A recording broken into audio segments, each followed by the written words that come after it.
Dear colleagues and friends, good afternoon to all of you at this UNITAR-Yale Conference. It's a pleasure for me to address this esteemed audience with some opening remarks on behalf of UNDP for this interesting panel discussion.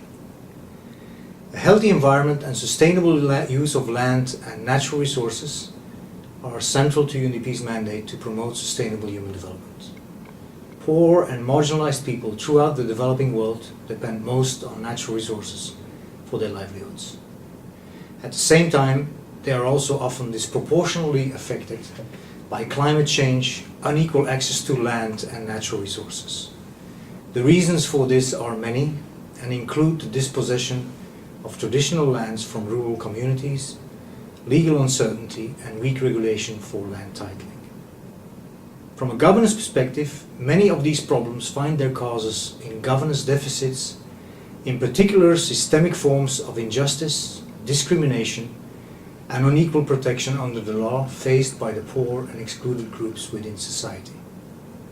Conversely, environmental sustainability and sound management of natural resources and land require effective governance institutions.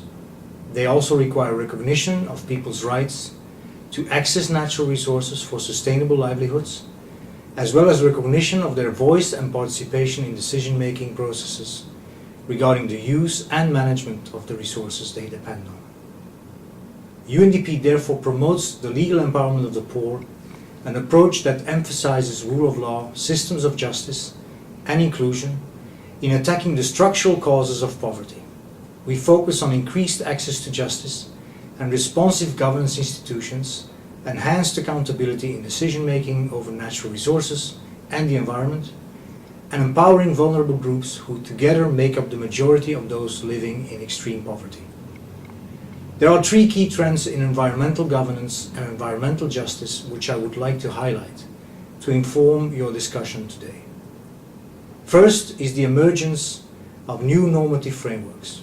Today, 140 countries have constitutions that incorporate environmental principles, recognizing at the highest level the links between environmental change and social justice, catalyzing enhanced rights protection, including in some cases the rights of future generations.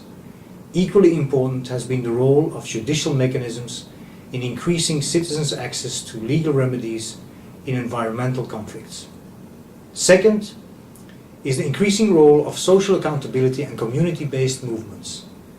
The world has experienced a surge of protests in recent years related to growing impacts of pollution and inequity in the process of natural resource development.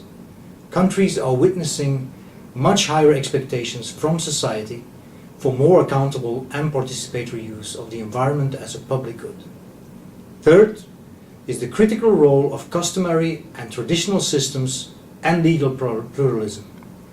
Finding more constructive synergies between global, national and local norms and worldviews on nature and justice has arisen as a core aspect of environmental justice. While holding many challenges in their own right, customary laws and traditional governance regimes can be an important tool in finding win-win solutions for environmental sustainability and social inclusion. I am sure that these and many other issues will serve as discussion points to deepen our understanding of the challenges we face and the opportunities which are arising to ensure environmental governance and justice.